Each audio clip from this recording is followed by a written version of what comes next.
What's going on, Cougar fans, and welcome to this week's episode of CUC Men's Lacrosse Weekly. I'm Parker Kelly with the Cougar Sports Network. I'm sitting here with head men's lacrosse coach Scott Gwynn.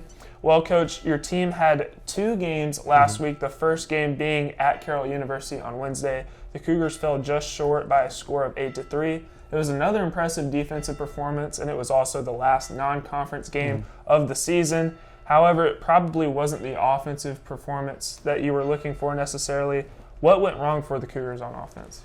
Well, we got shell-shocked by the pressure, and we knew it was coming, so we shouldn't have been. But unfortunately, when Carroll presses out all the way to the sidelines, our guys got a little bit overwhelmed and started making passes and taking shots that were outside of what we normally do and what we do best. I would say the spacing was still great on the offensive end, but realistically, it's just we kept turning over the ball. That's what's been plaguing us the last couple games, is just too many turnovers. And it's from situations like that where we're getting pressed on the offensive end, and so we try to force longer passes or passes into areas where maybe we shouldn't, and we're losing the ball over silly things that our guys know better than to try. But when you're pressed out that far and you're thinking, I'd rather, try to get it to somebody who can make a play than me who's getting eaten alive by these checks, sometimes you make decisions that you're not happy with. Right, and conference play officially kicked off as the Cougars hosted Marian University last Saturday. However, it was the biggest loss suffered by the Cougars this year. Final score 26-4, and this is a very talented Sabres squad that you guys played on Saturday. How do you plan on kind of moving on from this loss and looking ahead to Beloit tonight? Well, the first thing I told them after the game is we underperformed. And the good thing about underperforming is that you've got a lot of room on top of that you know you're capable of playing at. Now, if we overperformed and lost like that, then I'd be concerned. But the fact of the matter is we, like I said, just underperformed. And so when we move on, we take situations as, okay, maybe there's some tweaks we need to make in terms of the rotations on the offense or personnel-wise and location-wise on the defensive end. So it's small tweaks, and we pretty much told our guys, you can linger on this one, or you can learn from it and use it as motivation for the next one, as a motivation for Beloit, right? It's tough to come out in the conference opener and underperform the way that we did, but our guys have responded to this type of adversity all year, and this game's not going to be any different tonight.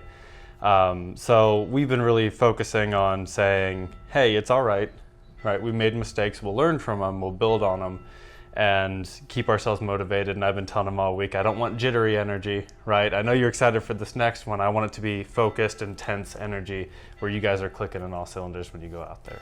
And as I previously alluded to, the Cougars will be traveling to Beloit College tonight for a game at 7 p.m. Beloit's in a similar situation to the Cougars right now. As we talked about, they've only won one game on the year, that being the 6 overtime victory over Monmouth. How excited are the Cougars for this game tonight?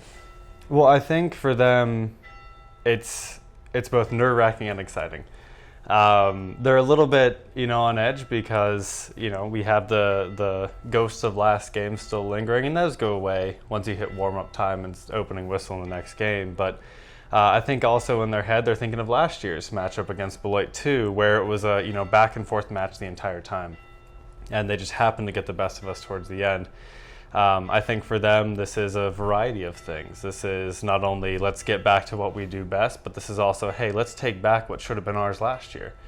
So they're very excited going into this game, and I think that in terms of the matchup, this is going to be a tough match. This is a very, very good Beloit team that I think, if they have a couple chances here or there go their way or a couple calls go their way, their record's looking drastically different. I mean, you do not battle 6 overtimes, the full extra half of play, and say that this team is not prepared to go the distance. So our guys are ready to go the distance against Beloit, just like Beloit's ready to go against us, and it's should be a very intense, action-packed game in terms of our guys' perspective, because like I said, they're trying to get back what they feel should have been ours last year. And I know the Cougar fans are really excited for this matchup tonight. Well, that about wraps up our time today on CUC Men's Lacrosse Weekly. I'd like to thank you, Coach Gwynn, for coming on today, and good luck this week. Thank you so much. And make sure to check out the Cougars as they travel to Beloit College tonight for a game at 7 p.m. They'll be back on the road Saturday at MSOE for a game at 1 o'clock. Coverage can be found at cucougars.com/coverage. I'm Parker Kelly signing off. We'll see you next week on CUC Men's Lacrosse Weekly. Go Cougars.